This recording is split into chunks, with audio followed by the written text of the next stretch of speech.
We have a quorum, and this is the appointed time. Let's begin. Let's invite the deputations and the administration in. We have representatives from the administration and deputations individuals. Would you please come in?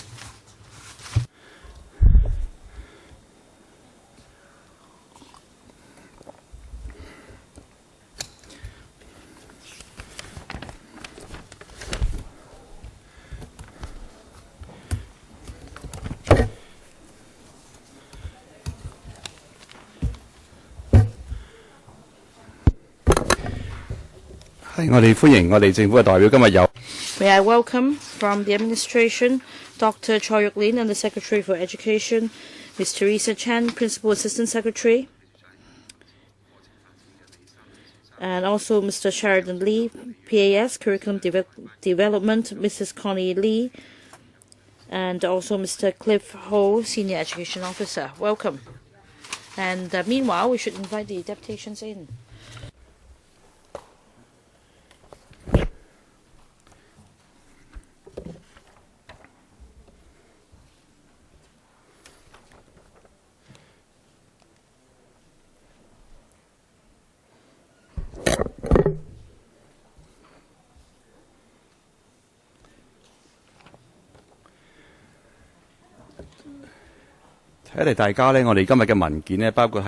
Well, we have for today's meeting papers LCCB bracket 2909/1718 bracket 1, which is the paper supplied by the administration, and also the Secretariat's background brief L921/1718 bracket 01. Welcome, everyone. If you'd like to listen to interpretation of the speeches, please make use of the earpiece in front of you. We have 0 for floor, 1 for Cantonese, 2 for English, and 3 for Putonghua. I'd also like to remind you that you're not protected by the Legislative Council Powers and Privileges Ordinance, and you should have the notice for the public attending or observing meetings in Legislative Council. So without further ado, perhaps we can now invite deputations to speak, who should be from the Oxfam.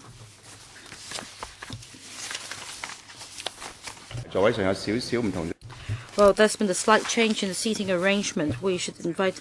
Well, I'm speaking on behalf of Madam Wong Sak-hong, but I should be number 4. I'm sorry. Let's start with Mr. Chang Mao Ching. Thank you, Chairman. All right. 3 minutes. Well, today's topic is on education for children of ethnic minorities, EM children, in terms of pre-primary, primary, and secondary education. There hasn't been enough support for their learning of Chinese, such that very often, after generations of them have come to Hong Kong, even when even for the 4th generation, they are not integrated in the community. They can't read the menus in restaurants. They don't know how to order food, and this is a rather serious issue. And when they reach the age when they need to seek employment, even with a university degree, they may not have Chinese proficiency good enough for the job, and the employers would turn them away, and it's very difficult for them to find jobs that they can apply skills on because of the Chinese language proficiency. Many EM students are very good. They even receive tertiary education, but because of their Chinese level, they find it hard to be integrated in society. They're frustrated. We hope the administration would consider how better support can be provided to the ethnic minorities. Well, earlier, the government announced the Chinese language curriculum secondary language learning framework, which is called the Learning Framework. We believe this language framework is not sufficient in helping EM children in learning Chinese, especially at the pre-primary stage. The administration should consider how better support can be provided at that stage for the EM children to be immersed in a Chinese language environment so that they can learn the terminology and all aspects of Chinese so that they can become one of the students in the mainstream schools. Because even if they're not on a par in terms of the language proficiency, they need to improve themselves on, say, comprehension, reading the documents, and in terms of pre-primary education, in terms of support provided by schools and teachers, it is far from sufficient. So more resources should be deployed, especially on improving pre-primary education. You should provide assistance for teachers to alleviate their burden, and there should be a proper framework to help them teach EM children. Because very often I understand that the teachers would teach EM children Chinese with English, and this is impossible. I so submit. Yes, next, Ms. Lam knows I represent Oxfam, and on this occasion I'd like to talk about the major blunder of the government's policy for NCS children in learning Chinese, and that is pre-primary education. We hope the Education Bureau can deploy resources as soon as possible so that during the golden age of learning, these pre-primary school children can build a good Chinese language foundation. In the eyes of the public, they believe that if the EM children are enrolled in mainstream kindergartens, they can learn Chinese as well, but that is not true. According to a study, because for EM children, they learn Chinese as a secondary language. Even when they're enrolled in kindergartens that speak Chinese, they already have a difference of using Chinese. They lack the 20,000 hours of listening to and speaking Chinese, and they do not have the opportunity of acquiring Chinese. Experience also tells us that very often, because of the language barrier, the learning ability is also affected.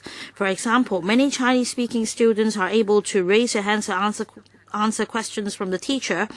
NCS students, however, are still contemplating what the teacher is saying, and very often these NCS students may be labeled as silent students, troubled students, and students with behavioral problems. That would cause an obstacle in terms of their path of learning.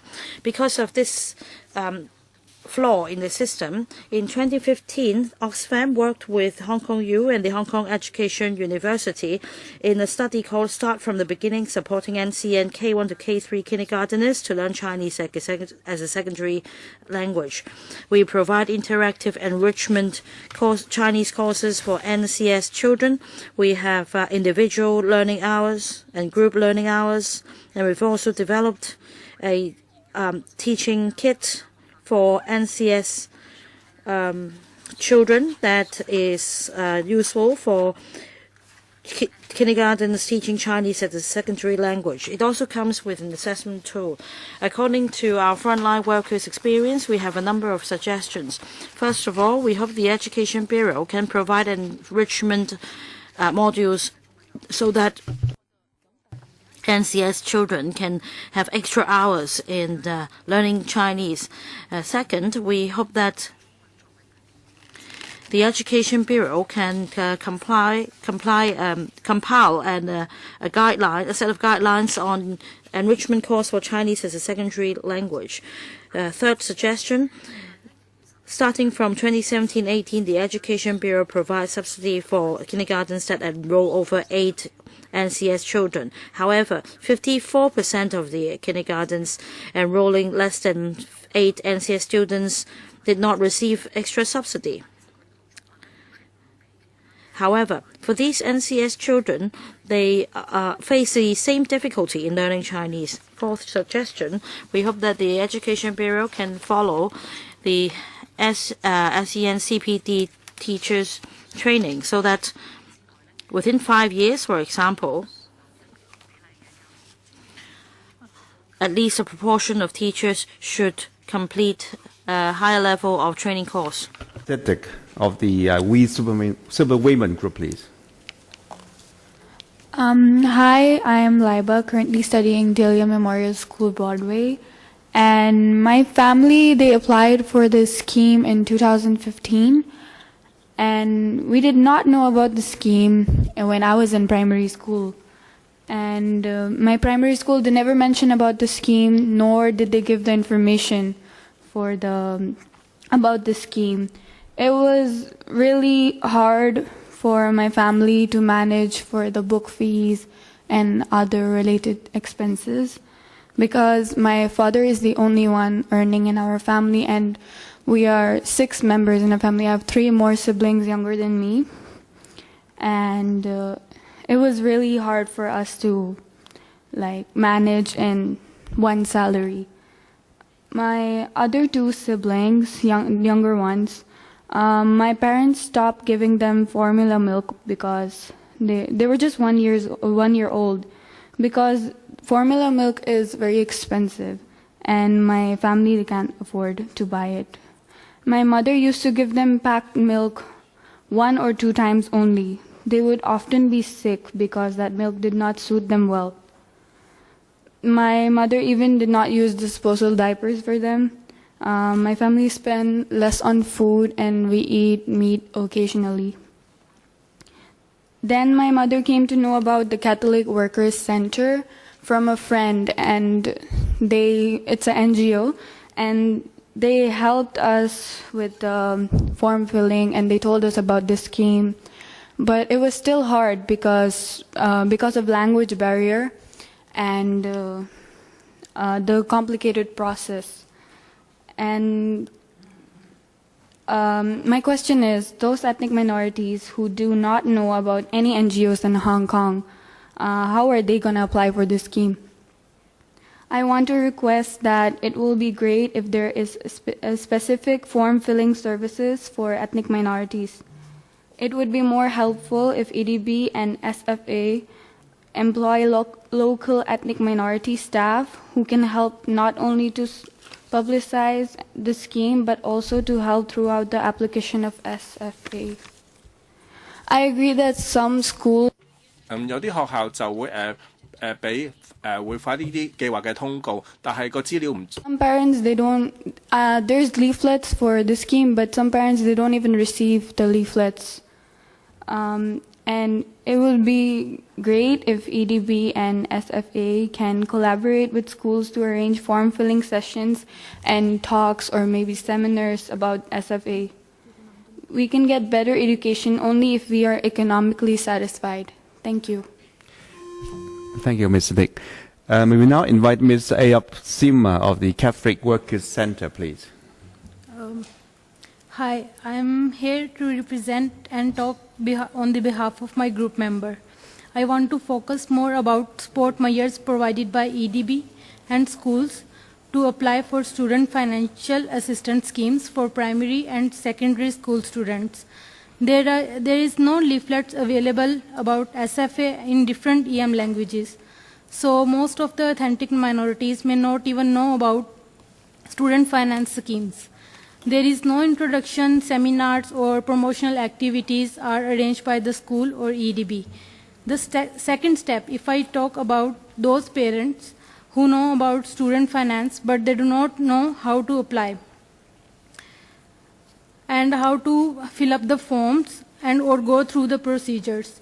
No assistant is available for EDB or school. Parents are left helpless. They suffer a lot without applying those assistance schemes. They need to borrow money from friends, spend less on food, on other basic needs.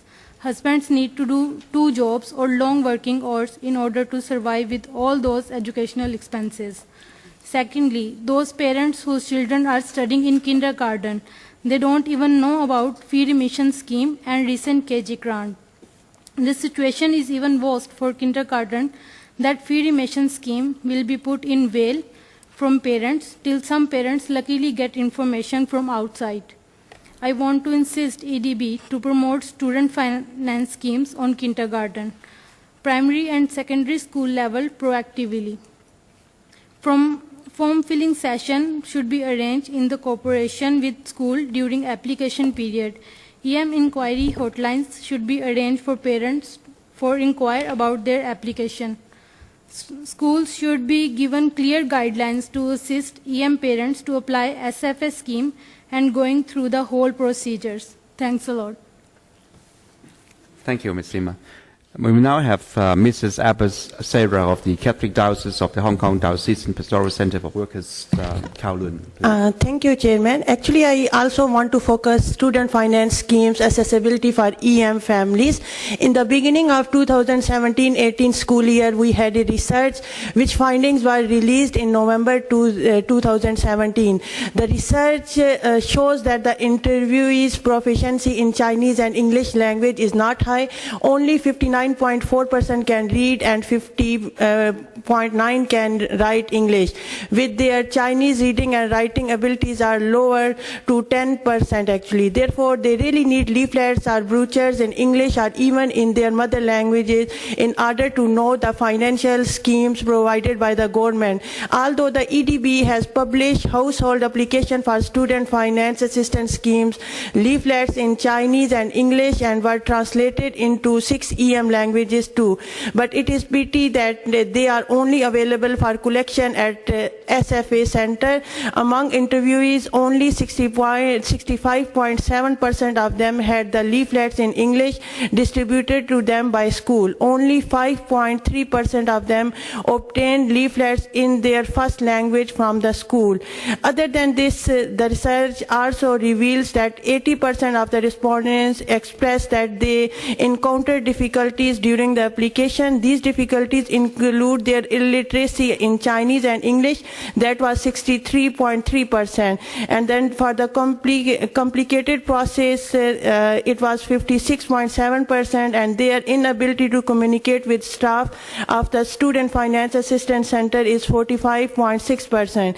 Even though these difficulties, only 22.2% of SFA applicants approached the school for help.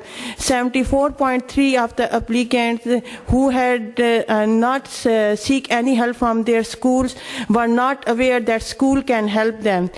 35.7% of them could not communicate with school, so they did not ask for any help from school. Only 30% of the respondents who received assistance from schools, they said that school's assistance was helpful. In the second part of research, we contacted 48 schools where quite number of EM children are studying. Only 8 out of 48 schools said that they have EM language leaflet. We have a case of ethnic minority families whose son need to do full-time security job at night in order to maintain families' expenses because they don't know how to apply for student finance assistance. When they approach us, it was already, that child was already in secondary 5. Since primary, they never apply for student finance. So I think EDB should provide schools with household application for student financial assistance schemes, leaflets, and the template of application forms in 6 EM language. EDB should employ EM ambassador to help publicize the student finance schemes, and also EDB should cooperate with schools to help parents of EM families to complete the application forms. Thank you. Thank you, Ms. Sarah. Could we now have Ms. Louisa Castro, please? Thank you, Chairman. I would like to represent the United Muslim Association for Hong Kong, and I would like to raise the following points. As per the minutes of the previous meeting, we requested that the new mosque should be built in the new territories with government assistance, and that it should not be tied up with the social service facility, as our community is unable to finance such a large project, and in reality, the Hong Kong SAR government is well equipped to construct such facilities. In fact, nearby religious groups in other districts have monasteries, churches, granted land without such a requirement. And we only request for a similar condition considering the increase in worshippers living in the new territories. Furthermore, we were not allowed to establish a secondary school when other religious and non-religious groups have been granted and assisted by the government through the years. I've submitted the information. And some years after UMA's application for an international secondary school, the SAR government proceeded to grant other schools space funding in 2009. In particular, our organization is well placed to assist the Hong Kong SAR government in its policy for community youth. We operate an international primary school at present and applied for a secondary school but was rejected. In this case, we would like to request for assistance to set up a youth training center that would provide training in the health sector as well as language training. Our land grant is subject to a high premium and granting of land still facing penalty, and we would like to request that this penalty and premium be waived. Our late chairman pointed out previously that the reg-rent premium for the headquarters of the Hong Yi Cook Rural Council was only 1,000, and this is in the Legislative Council minutes in 6 December 2001. Even though some of its facilities, such as the theater, exhibition hall, conference room, can be hired by the public, and they make a profit from such activities. LegCo minutes also show that in 2006, the government required an elderly home in nearby Sai Kung Lung, Hao Wan to pay a premium of only 1,000, and that is also in December 2001. The varying prices across similar applications is evidence of government prejudice and evidence of discrimination. We respectfully request the subcommittee to review our project, allow us to change the nature of social service to be provided in using this land to include a training center for ethnic minority youth, and convey our urgent plea to the SAR government to provide assistance for us to realize our decades-long dream of providing not only a place of worship, but also a range of community services for our youth as well as the elderly. We reiterate that Hong Kong is our home and request the Hong Kong government to help us to make it a viable home for our community. Thank you very much. Thank you, Ms. Castro. Next, we have Mr. Ahmed Rahil of the United Muslim Association of Hong Kong, please. Okay, thank you, Chairman. My name is Ahmed Rahil, and I'm the Chairman of United Muslim Association of Hong Kong. As we have stated in the previous deputation that the United Muslim Association is currently in the process of construction the Senshui Mosque Islamic Center and elderly home project. The plot of land is 2,046 square meter, was acquired in Senshui in 2006 with the lease premium of 9.35 million to construct an Islamic center and a 2,000-bed elderly care home through the generous grant of Qatar Endowment Fund. The land premium was paid. The memorandum of agreement that was signed with the Ministry of Finance of the Kingdom of Saudi Arabia in 13 September 2009. After the late King Abdullah pledged to finance the construction project is on hold since July 2016, when the Saudi consulate in Hong Kong sent a letter to the government of Hong Kong SAR that they want to postpone the project of the same time. We are awaiting their final decision at the end of February, whether they will continue with the project. We have continually approached various institutions, one of which is Jockey Club Trust, which may be interested in fund of elderly home, pending out funding for the masjid part. This has been a continued struggle for our community to realize this project, and despite all of the difficulties, external and internal, we remain stand fast. For your information, we are already running at one elderly home in Thin Moon, and also one Islamic primary school in Yulong, and one is a madrasa where we teach Islamic teaching, and also like an information center. And because the minority is living more than 100 years in Hong Kong, and still we don't have one center for help the minority. This community center is very important for us. Otherwise, we will going all around same as again this story that we don't have any communication places or like that. So this center is very important. So the government should help this project. Thank you very much. Thank you, Mr. Rahil. 跟住我哋有請卓文寶小姐係 Society of Community Integration。好，多謝主席。主席啊 Chuckman Poe. Very often when EM seek help, even though I native born and bred, if they study from kindergarten Chinese at the secondary school, when they enter the school with EM concentration, the Chinese curriculum may not lead to any improvements. In some EM students, they found that what they learn in secondary school is even easier than what they learn in primary school. The reason is that the Chinese curriculum is based on the subjective view of the teacher. So we feel that there have been a phased learning objectives. That for the natively born and bred NCS, they should pack to their proficiency should be packed to their age instead of being arbitrarily decided by the teacher. Because the brain problems, the teacher have low expectations of the students that led to a stalling of the Chinese proficiency. The ADB mentioned that based on the cultural differences and the experience of Chinese, therefore not able to say about any staged learning objectives. We found this quite baffling. Even for the mainstream Chinese teachers, their age of they have a different start in learning English. If it's for one of the low proficiency, they will offer remedial classes or tutorial classes to close the bridge, and at the end they will be reintegrate into the same class instead of pulling out and putting into a class of lower proficiency. So this only happens in an EM learning Chinese, which is unreasonable. So there have been a stage learning objective.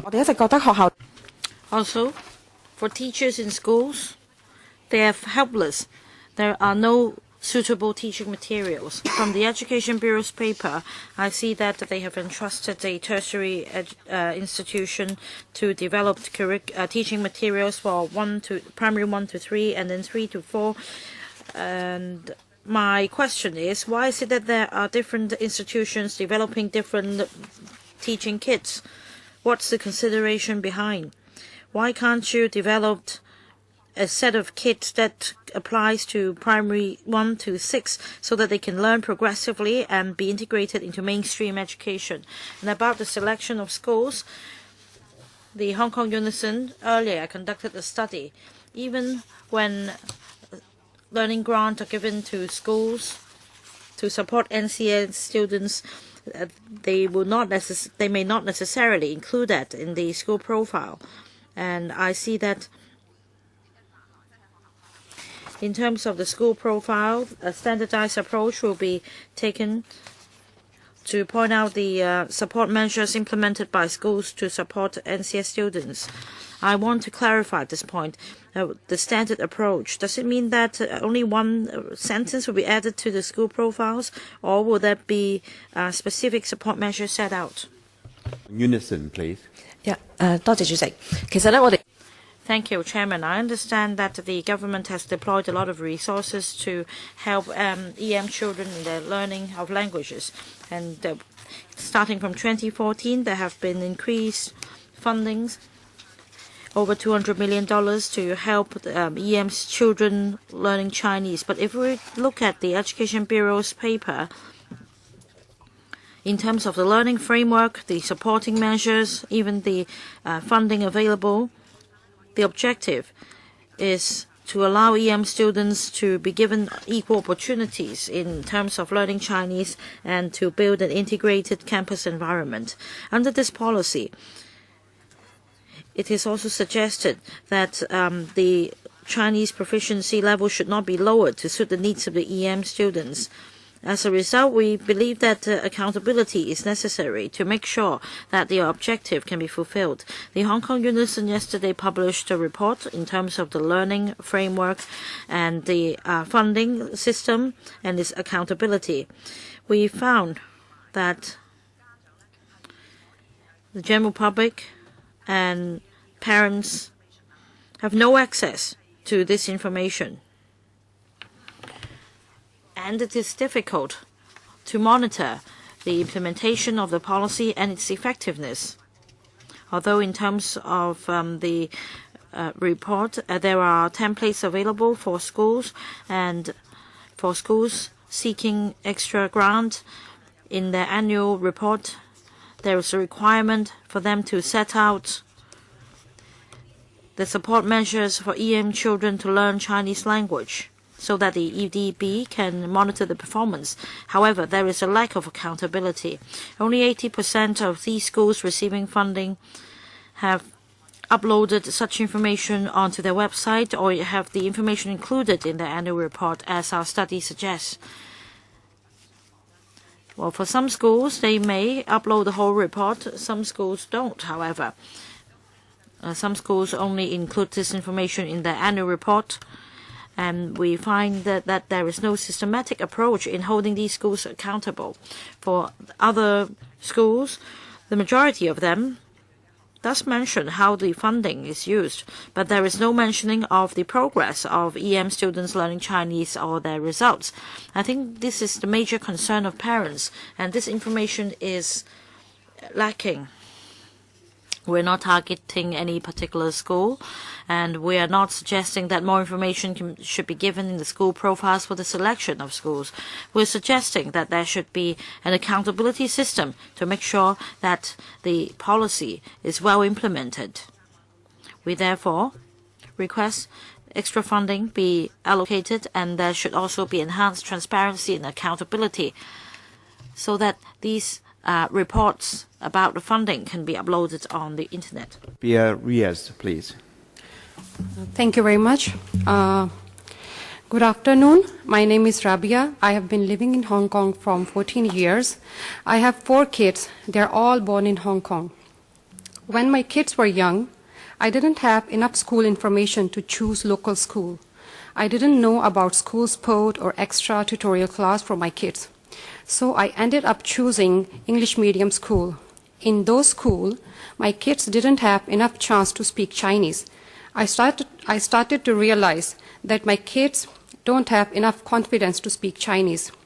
And until now, they still hesitate to speak Chinese. Now I feel that learning Chinese is equally important in our daily life or at work. In schools, if our child is weak in Chinese, they are given an easier Chinese level. Why? If our child is weak in English or maths, they are given extra sport and tutorial class. Why can't they do it in Chinese?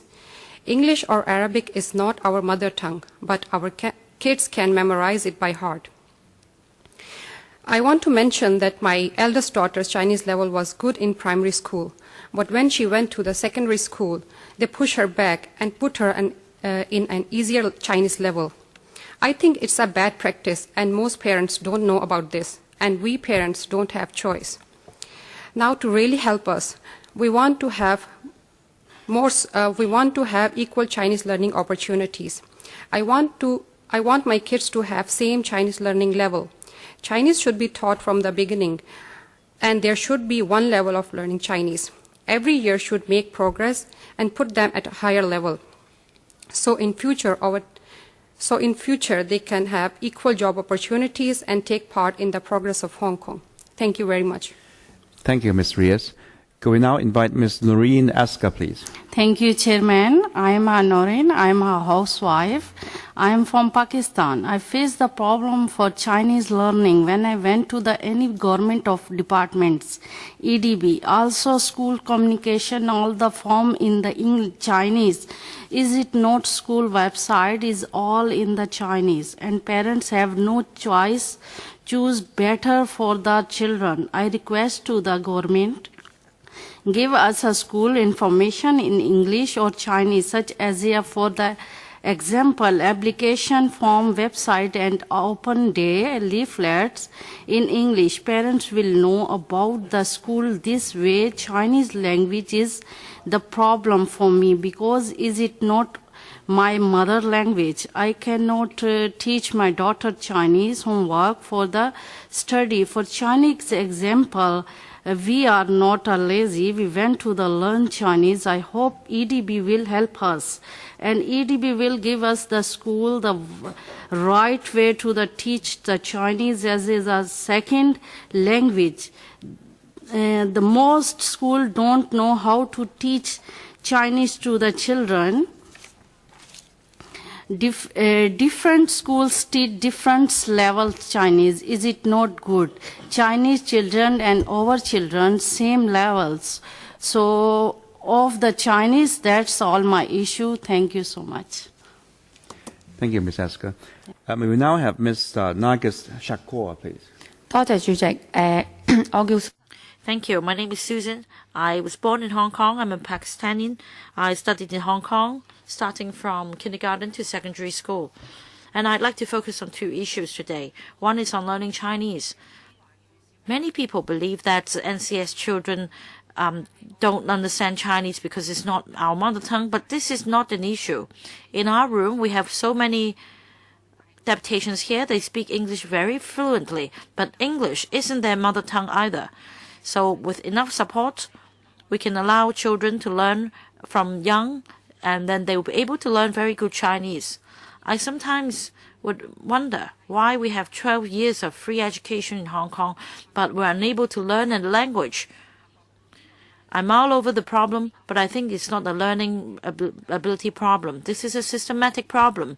If we can't learn Chinese well, in terms of our career development, we'll never be able to catch up. And in schools, I think a large area has been ignored by schools. For example, schools would use Chinese to teach different subjects. For example, mathematics, teachers would teach in Chinese, and then they will give questions, and in class, the EM students would not understand what the teacher is saying. And the same applies to GS liberal studies. It doesn't mean that these students are unable to learn. They just don't understand the language the teacher is using. I find this a major issue. Would the administration or the EDB conduct a review to see what else can be done to help our NCS children? It's not, well, because for NCS children, if their Chinese language proficiency is not good, their school results would also not be good, and then there will be a lack of upward mobility. It will be very difficult for them to catch up. Another question, there are many schools that use Putonghua as the medium of instruction, but it is a major obstacle for NCS students because we can't even manage Cantonese. How can we learn Chinese in Putonghua? I'm not saying that Putonghua isn't important, but the majority of Hong Kong people speak Cantonese, so we should speak Cantonese and learn Cantonese properly first. We should not use Putonghua as the medium of instruction for learning Chinese, or else there won't be integration. So my point is, 12 years of free education, we're still unable to learn Chinese as a language. Well, it's in fact a bonus for NCS children. For Chinese-speaking children, they speak Cantonese at home, they learn Putonghua in school, whereas for NCS children, this is the only place that is a school campus that allows them to use Chinese and learn Chinese. I want to ask why the EDB is passing the buck to schools. You say that this is school-based, but it's not a choice available to parents. It should be the EDB's responsibility to see it through. And another point, around 8% of Hong Kong population is ethnic minorities. So when the government formulate policies, have you taken us into account? Do you think that we're not important at all? Generations after generations, the government has totally failed us, so that we have no prospect. I am the second generation. I was born in Hong Kong, and then even for the third generation, my sister's children, they're still unable to learn Chinese. So the EDB should find some way to help us learn Chinese. Thank you, Chairman.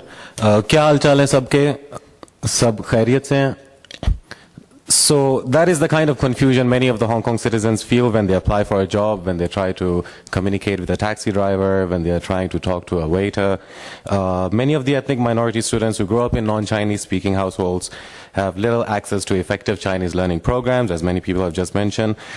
A child born to a lower class of ethnic minority family is doomed to lead the same kind of quality of life generation after generation if they cannot communicate effectively within the Hong Kong local society. I personally went through a relatively mainstream education system here in Hong Kong, starting from kindergarten, and I've just finished my PhD last year at HKU. I consider myself amongst the lucky few of the ethnic minorities to have completed my education more or less smoothly through the local system. I was one of the first few ethnic minorities to enter the university through the public exam system, and SCMP decided to publish my story that stood amongst the winner circle. However, many of my peers from the school were not able to take up university courses because of their choice, because of Cantonese as a second language requirement, and even some English medium tertiary courses are taught in Cantonese. So the current alternative we have for Chinese proficiency is set at GCSE levels. However, this is not enough to prepare them for tertiary education or even life, as again many people have just talked about. GCSE level Cantonese is not even the same complexity of fluency as local primary 2, as from what people have told me or I've seen around. I know people who have gained, I personally know people who have gained an A star in GCSE after learning it just for 1 year, and which again shows how low the bar is set for the alternative. And it's not fair to teach a language for 15 years throughout the local system, only to be able to bring the people to a level which can be achieved in just 1 year. Further, that is all the current legislation deems appropriate that ethnic minority students in Hong Kong receive for now. The recent allocation of funds for improving the education of ethnic minorities has been majorly left to the discretion of the recipient schools. These institutions do not have much experience or guidelines as to how their education can be improved, with only a few outlining any courses in Chinese language education. Many schools catering to the ethnic minorities call up NGOs to ask for suggestions on how to use the funding and for enhancing the Chinese second language programs. The responsibility of educating these disadvantaged group of locals should not be left up to the institutional bodies, I believe, but to the Education Bureau itself, and with more transparency on the usage of the funds. Chinese courses should be tailored and implemented by Education Bureau starting at kindergarten, and with you guys' leadership, I'm sure improving Chinese education by introducing a locally tailored Chinese as second language program and providing additional support for learning to the younger generation will bring this language gap and allow minorities to be better integrated into the mainstream society. Thank you. Thank you, Mr. Ahmed. We will now invite Mr. Masood Mohammed, please. Thank you, Chairman. My name is Masood and I'm from Pakistan. 我係嚟自巴基斯坦。 And Mandarin at a local mainstream secondary school in Taiwan. In 2014, I graduated from BNUZ, Zhuhai, with a bachelor's degree of arts in Chinese. Speaking from my personal experience before 4-year tertiary education, I had very little encounter with the local Chinese society, despite living in Hong Kong for over 20 years. I believe it was due to the language barrier between us. Other than that, I now too believe that the Chinese language taught in the mainstream schools in my time was not effective nor practical. In primary school, I was only taught English and Urdu as a second language. Later in secondary school, the school suggested me to take French, as I had no fundamental knowledge in Chinese. The school somehow had some basic Chinese classes until secondary 3 with 2 lessons a week. However, after my experience in learning Chinese at university, I'm able to read and write over 2,500 characters and speak fluent Mandarin in just 4 years' time. In the final year of my bachelor's degree program, I did a research on this issue regarding ethnic minorities faced while learning Chinese, and I received positive response. And I have brought my thesis today over here with me. It consists of 7,000 words, and the topic in Chinese is 对香港非华语学生学习广语调查与分析. And then the teaching method at university turned out to be very effective. I managed to speed up my progress in a short period of time by pinyin, which was developed in the 50s based on earlier form of romanization. I believe pinyin is a building block, as it is very important as a foundation. Learners feel comfortable with it. It is easy to remember, and it is very helpful. When a beginner is engaged in a conversation with a local, there are high chances for the beginner not to understand a lot of words. This is where the beginner can easily and quickly take notes by pinyin and search for the words later on. What is more, my students often jot down self-created pinyin in order to remember the sound of a character. Hong Kong teachers do not adopt this approach, which could possibly be one of the reasons why ethnic minorities are unable to learn Cantonese effectively. Throughout my learning experience, dictionary has been the handiest and the most helpful tool. According to what I've experienced, apps for learning Chinese on app stores are limited, and the apps available have various problems. First, there is no proper Yutping input method, and most of the dictionaries don't support this input method. They sometimes display wrong Yutping, and the audio recording for pronunciation of characters is often mispronounced. And another issue which some people have mentioned today is regarding the CSL curriculum. Over the years, numerous people have complained about IGCSE being too easy. In my opinion, we can divide this into 6 or 7 levels, being 4 to 5 levels taught in secondary, and moving the rest of the levels to the university curriculum. And Chinese proficiency test, which is HSK, can be taken into consideration, and I think 5 or 6 levels should be the target of the students. And for entering the job market, I think a job description might ask foreign applicants with a level 5 or better. And before I conclude this up, I have a few questions which I would like to ask the government. So my first question is that, has the government considered... Time is up, Mr. Mohammed. We'll give you some more time afterwards, okay? We will now have Mr. Sahota, please. Gurudev Sahota, please. Hi, everyone. I would like to start by thanking everyone for making this hearing possible. I'm Sahota Gurudev Singh, born and raised in Hong Kong, and I'm presently teaching in Islamic Qasim College in Taiwan. I'm glad that I was given the opportunity to study at a local university, but however, I did face a lot of problems while I was pursuing my academic journey in Hong Kong. During my master's degree, I wasn't able to get into some courses just because the medium of instruction for those courses was Cantonese. So it really limited my choices during my postgraduate degree. In addition to this, a lot of ethnic minorities in Hong Kong, they face the same issue. When they apply for university program, their choices are limited because some of them are only taught in Cantonese. I will give one example which applies to me. I wasn't able to apply for a PhD in secondary English.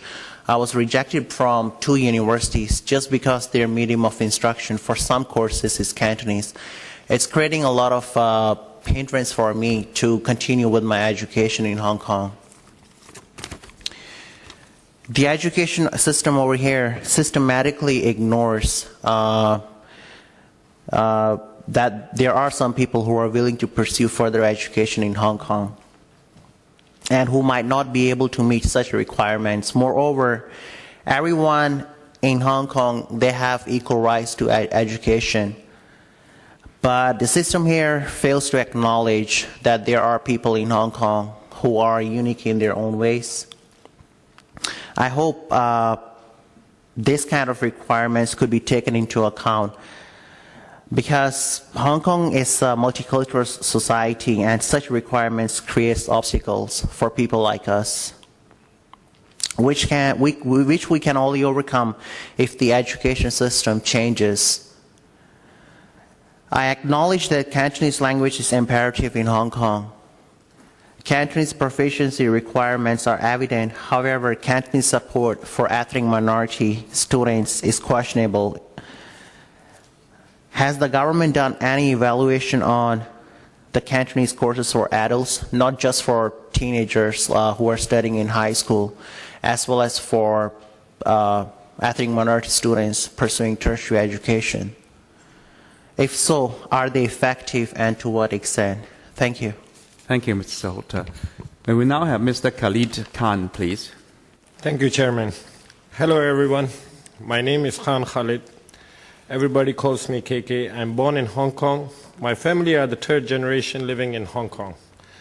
My parents, brothers and sisters, and now my children's. Thanks for giving me a chance to express my feeling that how we live in Hong Kong life. I treat myself as a Hong Konger. 香港我的家. When I was young, I didn't have many opportunity to learn Cantonese. It was because we don't have many choices to select the local schools to study and improve our writing and speaking.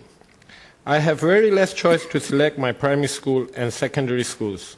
One was Lee Ching O Government Primary PM School and the Delia Hipwo or Salis Kaduri for the secondary. That was the only choice for us to study in Hong Kong as a government schools, except the private schools. We can learn English and French and no Cantonese or Chinese. French is not a good language for me as I live in Hong Kong or my future in Hong Kong.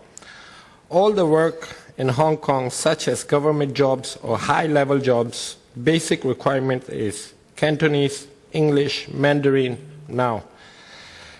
That means there are no chance for me to get those jobs. Now my children is studying in local schools of Hong Kong. It was very difficult for me to find them local schools. When the teacher asked my children, do you know how to speak Cantonese? If you say no, they mostly reject them. The school will also use Cantonese language or Chinese language to teach the students. The excuse will be your child is very difficult to catch up with the local students in the class. If the school doesn't willing to teach the students, who will do it? In the day, most of the time, children will spend their time in the schools in front of the teachers. If the teacher doesn't want to teach, who will teach them? Parents can support them, only not to teach them. In Hong Kong, all local schools should accept any ethnic minority students to study since childhood age. It's easy to learn. Not to come my age and learn. It's very difficult. I cannot teach my children homework because I don't know how to write Chinese. But I know my children can and will because they have started from the basics since kindergarten in local schools. That will all benefit future Hong Kong. If you all treat us as a Hong Konger, Hong Kong can be a colorful city. At last, I want to say Hong Kong is my home. We are Hong Kongers. Thank you. Mr. Khan, thank you. 跟住我哋議員發言時間啦，或者局長有冇需要一整體回應 Would you like to offer a summary response to the deputations? Or so maybe I should give a brief response to the deputations. First of all, thank you for sharing your experiences. The government have paid attention to NCS students as our ethnic minorities to make sure they are on the same page as the students, because Hong Kong, we're all Hong Kongers and Hong Kong is our home as well. The EDB has been trying to support the NCS for their early integration into school life and society in general. So I see there are two main area of concerns. Speaking from kindergarten, so there been mentioned that the kindergarten learning, our policy is such that we encouraged the early admission, and we can see that the NCS student or the EM minorities, there will be improvements in kindergarten. A lot more parents and sending the children to local kindergartens so that they can start immersing in the Cantonese work environment early, and in how to adapt to the learning at school. And on the government level, we tried very hard, including in terms of guidelines, we'll be encouraging the schools that take account of the actual circumstances. And for the kindergarten, accept NCS students and allocating extra resources to help the teachers and for professional development. And for teachers' development, when we're implementing inclusive education kindergarten, the teacher training is vital. For 2018 to 19 onwards, we're asking for each school to have at least one teacher to complete their certified basic training. And some deputations also mentioned that the communication issues between the kindergarten and the parents, get grasp of the admission information of the kindergarten. And for the school profiles, we also give information. We also instant, simultaneous interpretation between the schools and the parents. And we'll also provide a bilingual version of notices or cue cards to enhance communications. Because this year is the first year for the free quality kindergarten policy, and since we're at the infancy, we know that some of the measures will need to be refined over time. And for the Chinese language curriculum second language learning framework accountability, we devote a lot of resources to help the student master Chinese, and how that we achieve and hope to take a small step approach where they get learn progressively, so systematic learning to integrate into mainstream classes. And this is intended to provide bridging into the mainstream so that they won't lag behind for Chinese learning in the long run. So in terms of requirement of schools, some of the information may not be able to be found on the school website on how they implement the CSL framework. And the schools can let the parents know through multiple channels that how do they support the learning of their children. 係有一個詳盡嘅計劃啦，報告啦，係要喺校董會嗰度通過，而每年呢亦都係需要向教育局係去匯報。咁同時呢，就係我哋亦都係會即係有個即係佢哋所自己自評嘅結果呢，我哋亦都會有外評啊等等係去做核實嘅。咁此外呢，家長點樣得知呢？除咗喺網上之外呢，其實學校會 For parents, apart from disseminating information to parents, we also have publications and sharing sessions. So may I reassure you that, of course, there are schools that may not have the information ready online, but but there are still various other channels for you to get this information. Third point about subsidy. As mentioned just now, some deputations are not aware of any information about the schemes. Well, first of all, in terms of information leaflets, they are now translated into different EM languages, and we also have dedicated websites providing this information. At the same time, apart from application form in both English and Chinese, we also have the service to help EMs fill in forms. So you can apply for the service if necessary. And also, if need be, we also work with schools in holding briefing sessions to introduce the application procedures to parents. All right, I'll open the floor for members to ask questions and also need to deal with a motion. So I'll give each member 4 minutes first. Ms. Claudia Mo. Thank you, Chairman. First of all, regarding the Education Bureau, in terms of their effort in helping EM children learn Chinese, they are making an effort, especially for the compiling of teaching and learning materials for primary 3 and 4 students. It's a very good initiative, but I do have a complaint. I'd like to go online and take a look of the so-called textbooks, but it's very cumbersome. I need to log in with a username, and then I need to fill in the form, and I understand that this is coming from the Hong Kong University. I don't know whether you can give me a sample after the meeting.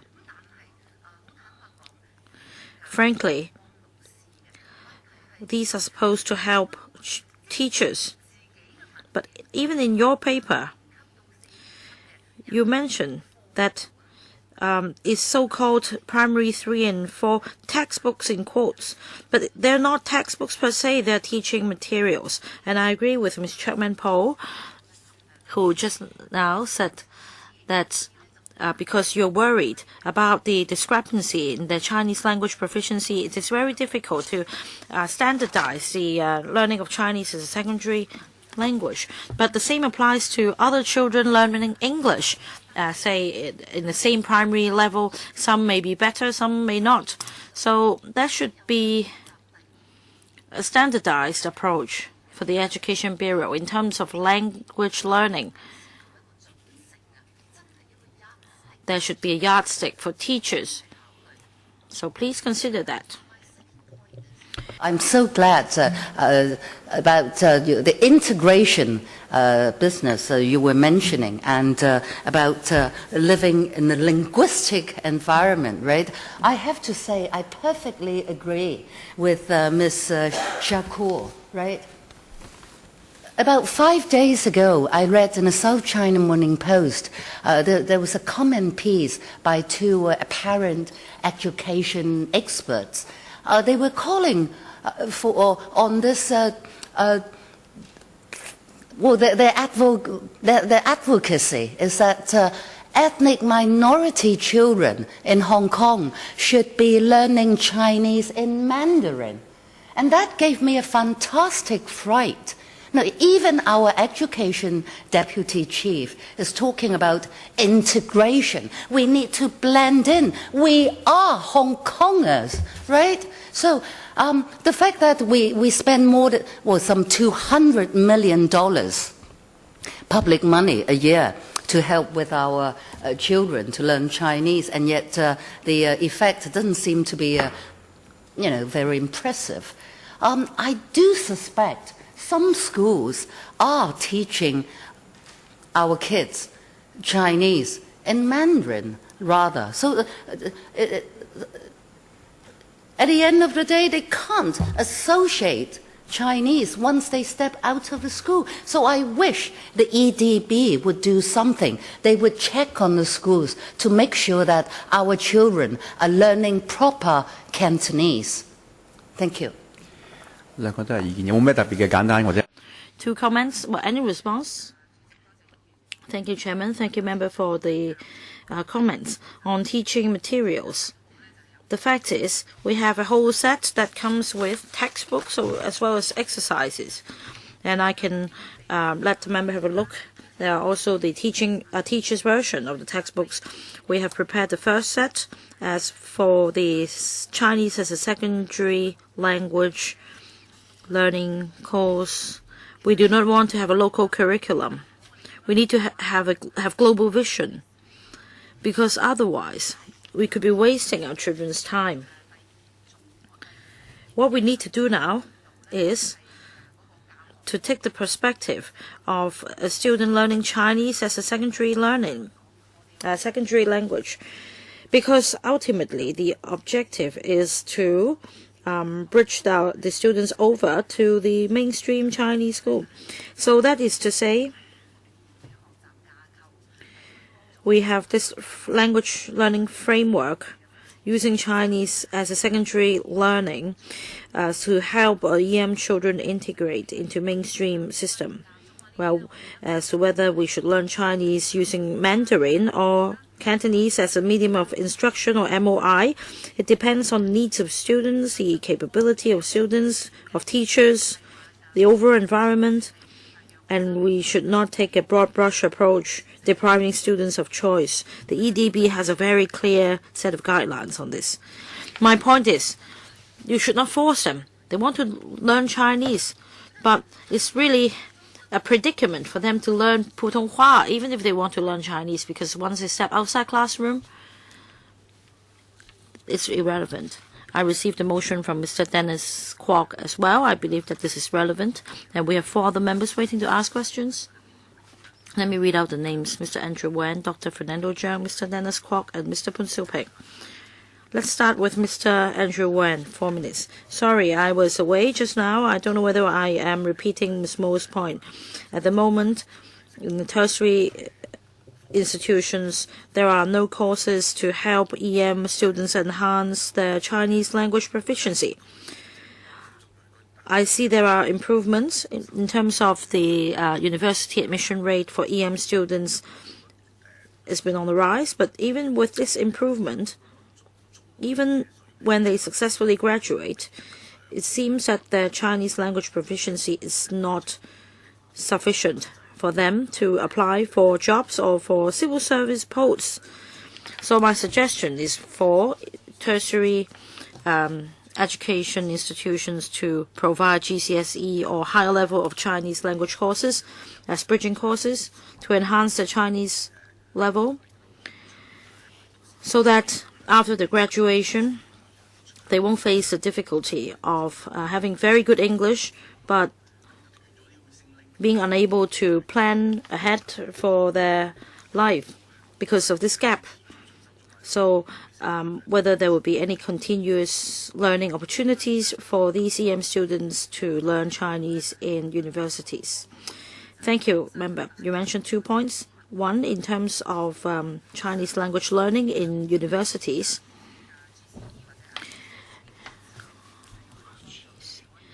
Well, in fact, students are allowed to choose either GCE exams or IGCSE exams. And we also have applied Chinese language learning. This course is provided to secondary 4 to 6 students for free. Now, regarding the learning of Chinese beyond secondary level, we have a vocational Chinese course for EM students for them to continue to enhance the Chinese language proficiency. Well, I don't know, Undersecretary, whether I have not made myself clear.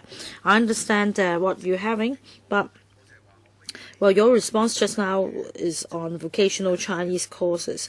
I am referring to academic high-level Chinese language course as part of the continuous learning in universities, higher than the GCE level.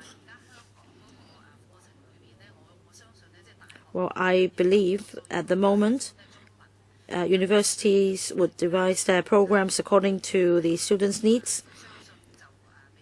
But in terms of Chinese language, I understand that there may not be degree courses, but there are other courses available. As an elective, how about that? Just give them an opportunity to take this elective course, but now they don't even have this opportunity. I often come across many cases of EM students, they want to improve the Chinese.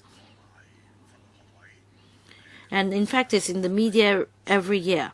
Some EM student has acquired a law degree and a university degree, but because of the Chinese language proficiency, the student is unable to get the job they want.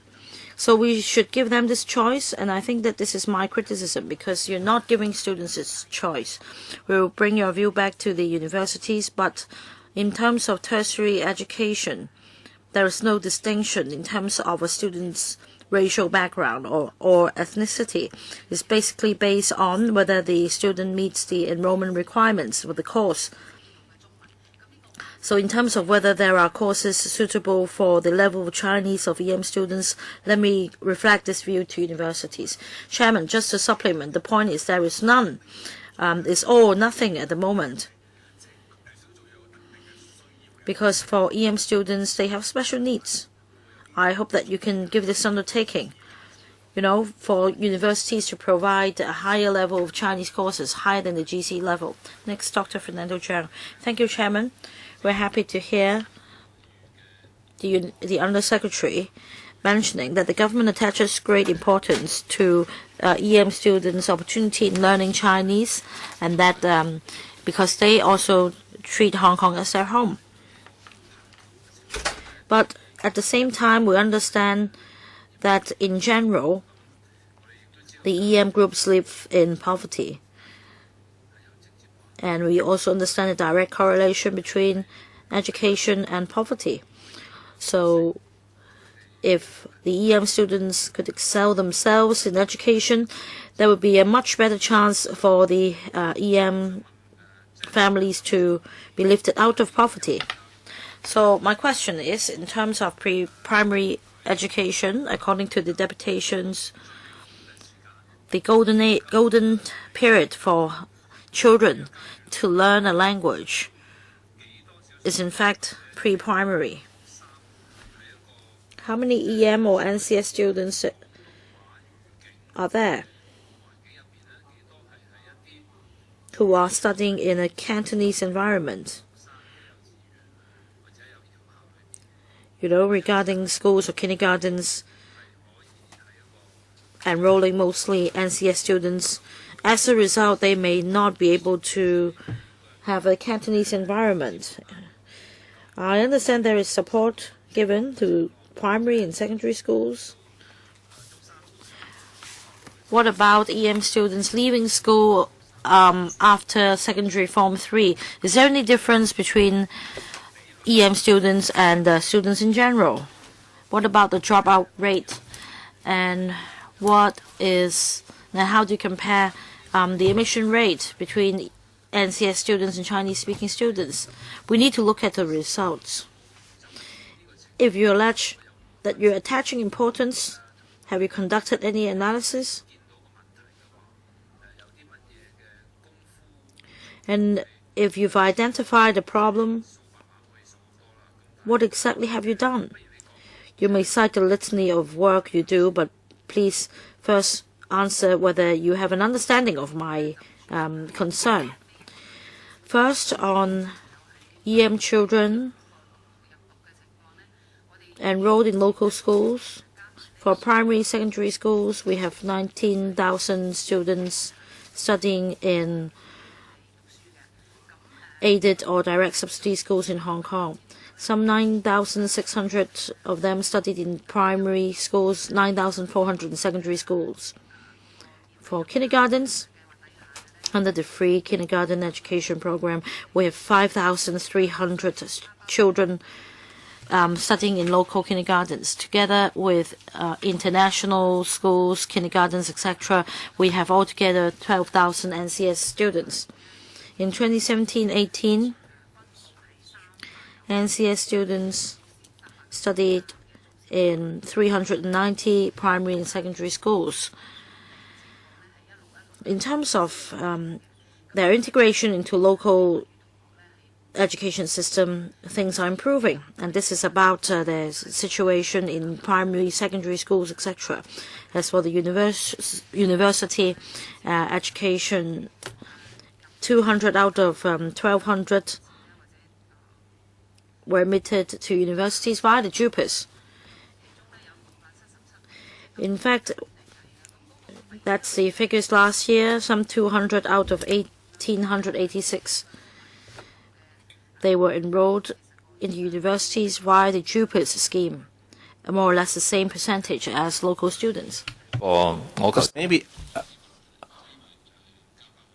you can provide a written submission after the meeting in relation to my questions. And next, Mr. Dennis Kwok. Members of the community to come and express your views. And we wholly agree with you when you say that you are part of Hong Kong, you are a Hong Konger, just as all of us sitting here, and that your children deserve the same education rights as our children, as everyone's children. So I think that much is clear. I don't think anyone here would disagree with you with that, but it is a matter of implementing that right. It is a matter of honoring that obligation that we all have towards our children to ensure they have the best education possible that would equip them to work and to be successful and to realize their full potential in Hong Kong and in any society, really, that should be worthy of the name of a first-class city like Hong Kong. So what we're seeing here is that the government has spent $800 million now for the fourth year in implementing this learning framework. But what we're hearing, the feedback, is that a lot of parents can't even access the information on the school websites or through other means as to what the schools are actually doing with that money. Once they've received it, what sort of education materials are they providing for non-Chinese speaking children to learn Chinese? What sort of teachers are they providing? Extra resources they are providing to enable these non-Chinese speaking students to learn Chinese? So I think those are the information that you need to extract from the schools and get the schools to be more transparent about what they are actually doing to help these non-Chinese speaking students. So transparency is very important, as Unison has pointed out in their report. And also, I would like to know, when you say you're doing a review, a 檢討, of the whole learning framework, where you are at exactly with that review, and what steps are you going to take after you complete the review? How are you going to improve the framework so that the taxpayers' money, $800 million, could be used in a good way, in a constructive way that would actually help the people who are here expressing their concerns about the future of their children? Thank you. 局長有冇回應？好啊，或者咧Under Secretary, any response? So 2 questions from Mr. Dennis Kwok. First will be on the CSL language learning framework, how to enhance the accountability to parents. And I shall defer to our colleague to elaborate. Every year we've been collating the feedback from schools on the implementation. How do we inform the parents through different channels besides putting up the notice online? But more importantly, and the parents stay through face-to-face or through school activities, and compared. And I think the parents would know more from the instead of a notice online. And also encourage communication and cooperation between the schools and the teachers and parents. As for the framework evaluation, and I will let my colleague to supplement that we will do an evaluation every 3rd year, and on the proficiency and the academic performance. I'll defer to my colleague, Mr. Lee. I will speak first on the evaluation of the learning framework, and first we'll look into the design of the framework instead of let's say for the stage objectives and targets to see what are appropriate. As with difference with the Chinese as first language, where we have the same starting point, where through primary school or primary 6 or form 1, where we have the same starting point. Therefore, we expect to be small differences across students. And for the language acquisition, the CSL, because some will start in primary 3, some will start in primary 1. So these staged key stages will be tailored to their number of years of learning Chinese instead of tied to their grade. So when reviewing this learning framework, we look into that stage goals will be unpacked with the academic years. Then on terms of pedagogy and learning strategy, whether these had to do with their failed to attain the objectives, that through our daily visits and classroom visits, and we're getting a specific observations to provide feedback that how do we enhance this framework. So we have Mr. Poon Siu Ping. Thank you for the deputations for coming.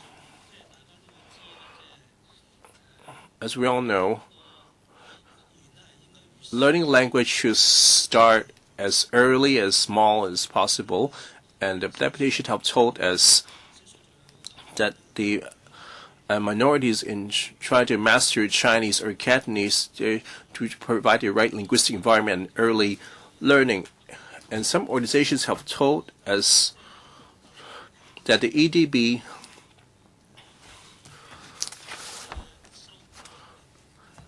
in providing subsidy for kindergartens admitting over 8 NCS students, and some organizations have feedback that for those kindergarten admitting 1 to 7 students, there are about 300 of them. I wonder how the government should tackle this problem. I think we should have a pro rata funding allocation for these type of kindergartens. I wonder if the government will adjust this funding arrangement. Under Secretary, Dr. Choi. Thank you, Chairman. As for the funding arrangement for kindergarten now, for kindergartens over 8 NCS students, we will have a allowance for hiring an extra teacher. For 1 to 7 students, we hope that we can do an immersive learning. So instead of cash grants, we will offer school-based teacher support. And how it will be delivered most effectively, maybe after implementation, we will communicate with the sector and we will evaluate that how we enhance this support. Well, the HKCSS have suggested that for let's say a pro rata basis, let's say for 1 to 4 students, offering a quarter of the grant instead of having arrangements for below 7, which would be fairer. Would the EDB would consider other suggestions in this deciding? We have noted the members' comments. Like I said, we have took into account that the different objectives offering different assistance, and for whether we change the formal assistance, will communicate with different stakeholders and frontline. And Ms. McMahon, I would like to follow up on Mr. Poon Supin's question on kindergarten. For all along, we'll be discussing the learning framework. We'll talk about primary, secondary schools. However, at the kindergarten level, when the young children are leaving their home for the first time and get in touch with the society. So for those who study languages, we all know that this is the golden opportunity to acquire a language. However, how to create a happy kindergarten life for them?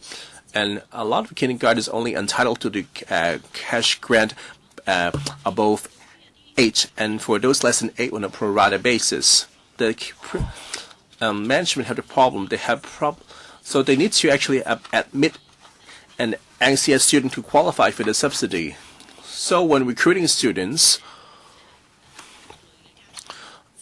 how do they make the EM parents aware when would they accept the student, how to fill in the application form and all the procedures and so on? We need to provide support in this front.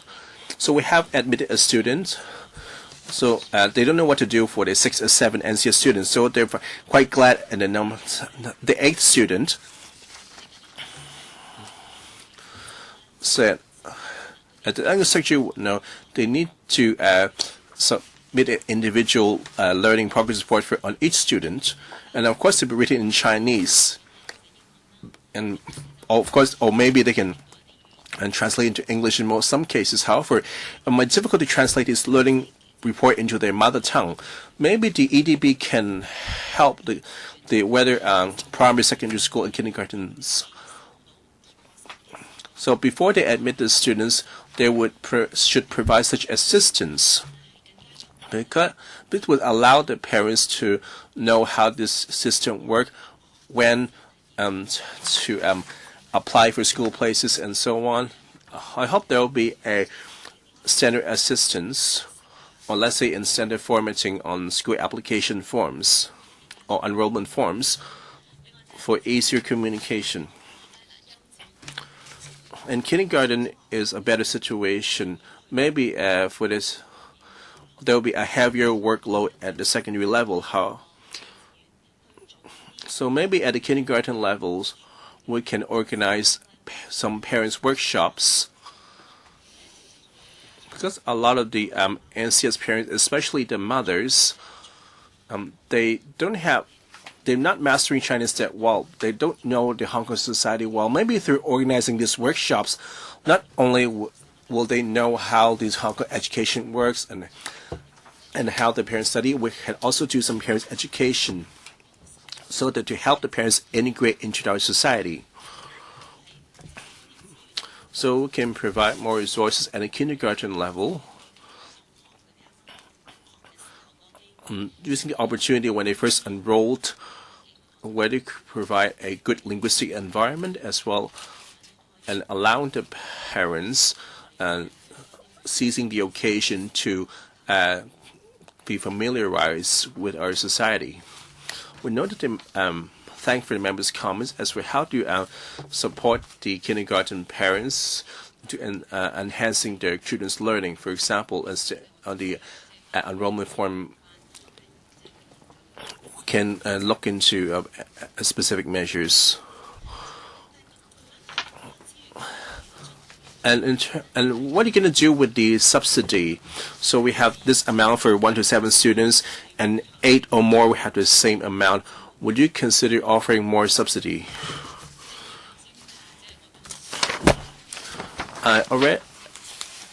I've answered briefly that besides looking at monetary assistance, we need to take into account the actual circumstances of the schools. As to how to best assist the schools, we need to discuss with the schools and the frontline staff. We won't rule out that in terms of subsidy and so on, there would be look into other alternative channels. Dr. Xiu Ka-chun. So we heard from the deputations that a lot of ward offices have received complaints from the EM parents because since they can't read Chinese, it's very hard to get the application information, so they're going to able to enroll into kindergarten and so on. Even with the enroll guidelines, this problem still persists. So it's a three-part question. As for the school profile, the document stated that of this column for the assistant to students will be as stated in the standard format. So what do you mean by in the same manner? One sentence or in a chart that lists out all the assistance measures for EM's parents' reference. Then second question, how do we enhance the supervision on enrollment? Will the government collect such relevant statistics as for the how many application forms from EM admitted, about how many of those would get an interview, and finally, how many were successfully enrolled? Third part of the question. Will the government conduct an inspection of the kindergarten's websites so as to find out if parents who are not familiar with Chinese will be able to get the information they need?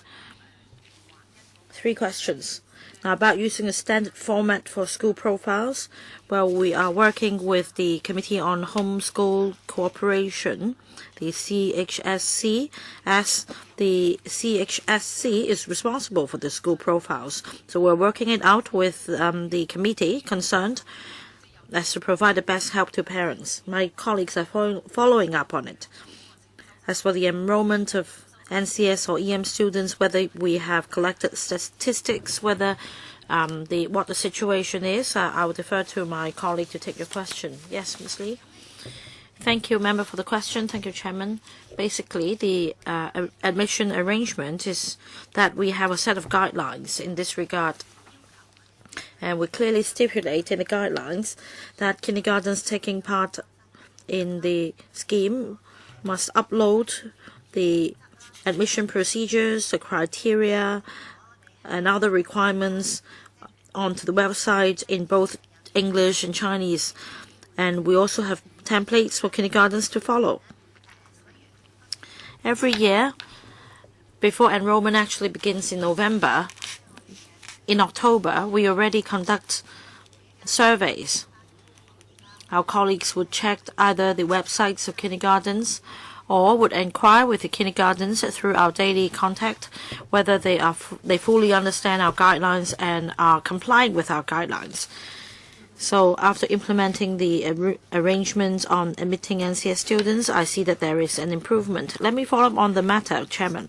We'd like to have a table, a list for better understanding. Next point, data. What I need is the number of application forms received from NCS students. How many of them were interviewed? How many of them were ultimately admitted? If you have the statistics available, please provide the figures in the past 2 years for us.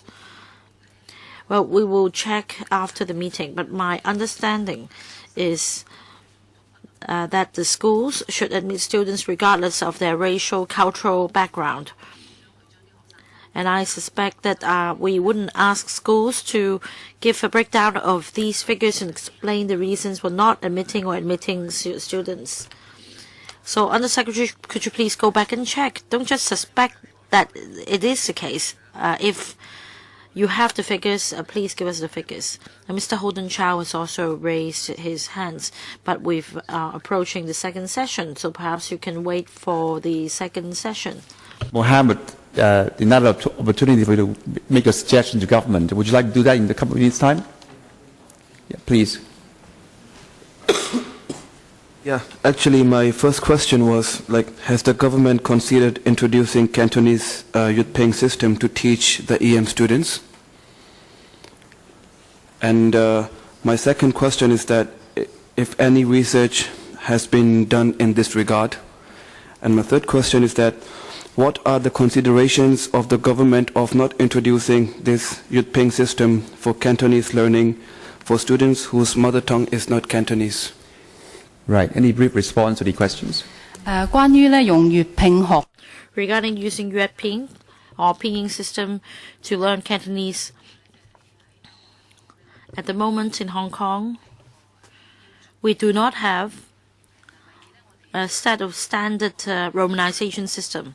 From the learning's perspective, using a romanized approach in learning Chinese may not be the best for students because they may find themselves having a heavier burden because they need to take up another system.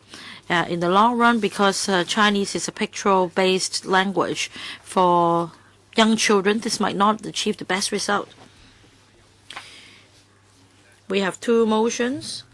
We need to deal with the motions now. Ms. Claudia Mo and also Mr. Dennis Kwok, and seconded by Dr. Fernando Zhang. You should have the motions in front of you, so if there is no objection, I'd like to go through them very succinctly. For the benefit of the public, we're going to read out the motions.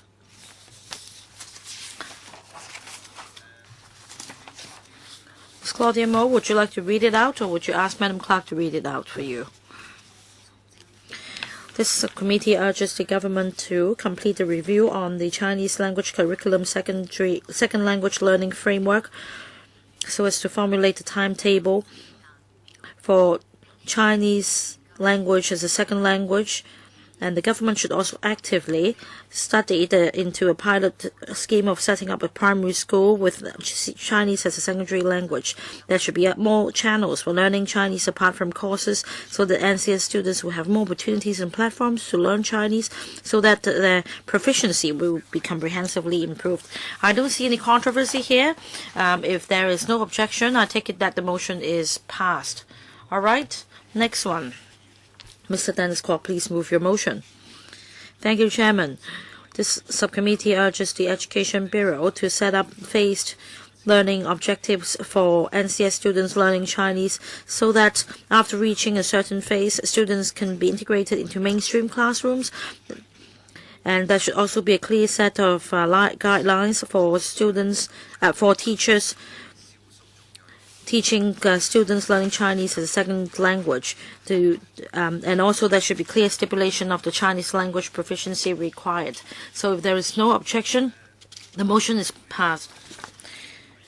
In the interest of time, we should now move on to the second session, but perhaps we should break for 3 minutes for the Secretariat to make arrangements. Thank you.